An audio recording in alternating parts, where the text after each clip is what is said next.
नेपाल में बड़ी संख्या में लोग सड़क पर उतर आए हैं और विरोध प्रदर्शन करते हुए नारे लगाने लगे हैं कि राजा लाओ, देश बचाओ। ये प्रदर्शन राष्ट्रीय प्रजातंत्र पार्टी, शाही युवा शक्ति और जेनजी युवाओं ने मिलकर किया है। रत्न पार्क से शुरू हुआ प्रदर्शन शीतला निवेश तक पहुंचा। साथ ही प्रदर्शनकारियों की मांग है कि नेपाल में चुनाव नहीं बल्कि राजा संस्था की वापसी हो। राष्ट्रीय प्रजातंत्र पार्टी की नेता खुशबू ओली का भी कहना है कि चुनाव असंवैधानिक है और जेनजी युवाओं की शहादत व्यर्थ गई है। उनका आरोप है कि विदेशी ताकतें नेपाल में षड्यंत्र और अराजकता फैला रही है और सरकार इस पर ध्यान नहीं दे रही है। वहीं प्रदर्शनकारियों का कहना है कि नेपाल को हिंदू राष्ट्र बनाना ही देश की पहचान और धर्म संस्कृति बचाने का तरीका है। यह अब तक का सबसे बड़ा शाही और हिंदू राष्ट्र समर्थक प्रदर्शन माना जा रहा है।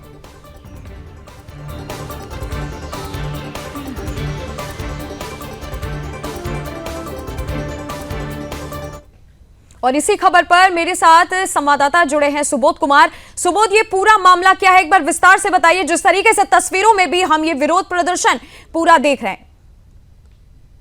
बिल्कुल, आपको बता दें नंदिनी की जिस तरह से वहां कल और आज भी प्रदर्शन हो रहे हैं। प्रदर्शन में आपको देखने को मिलेगा कि जिस तरह से शाही युवा शक्ति, राष्ट्रीय प्रजातंत्र पार्टी और जेएनजी जो कि एक साथ में मिलकर जो हिंदू राष्ट्र बनाने के मांग के रखे हैं। जिस तरह राप्रपा पार्टी ने, जो वहां का एक जो पार्टी है राष्ट्रीय प्रजातंत्र पार्टी, वो भी अब हिंदू राष्ट्र के लिए लड़ाई में आगे आ चुके हैं। शाही युवा शक्ति के द्वारा लगातार धरना प्रदर्शन किया जा रहा है, मगर वहां के नेत्री जो है राप्रपा के नेत्री खुशबू ओली जी के द्वारा बताया गया कि ये संविधान का असंवैधानिक रूप से ये चुनाव को माना जाएगा।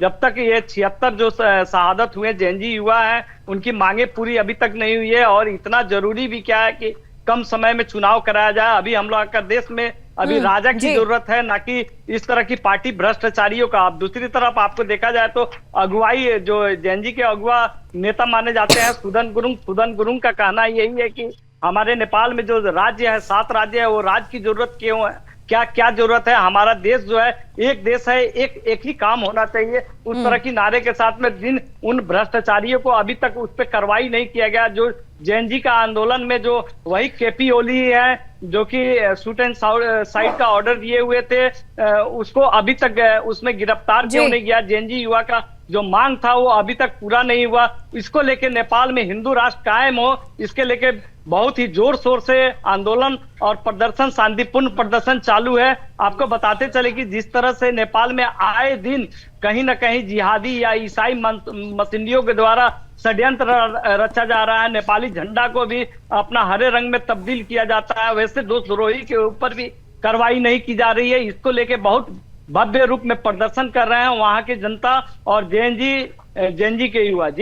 जी, हालांकि सुबोध, ये हम कोई पहली बार नहीं देख रहे हैं कि इस तरीके से जेनजी जो है रास्ते में उतरा हो और उसके बाद राजा लाओ, देश बचाओ के नारे ये हो रहे हो। हालांकि नेपाल में चुनाव नहीं बल्कि राज संस्था की वापसी हो। जिस तरीके से नारे लग रहे हैं, जिस तरीके से जेनजी का प्रोटेस्ट एक तरीके से देखने को मिल रहा है, सरकार की तरफ से क्या कोई जवाब आया या वहां आपने किसी जेनजी से बात करने की कोशिश की हो? क्या उनकी मांग है, क्या चाह क्या रहे हैं वो आखिर?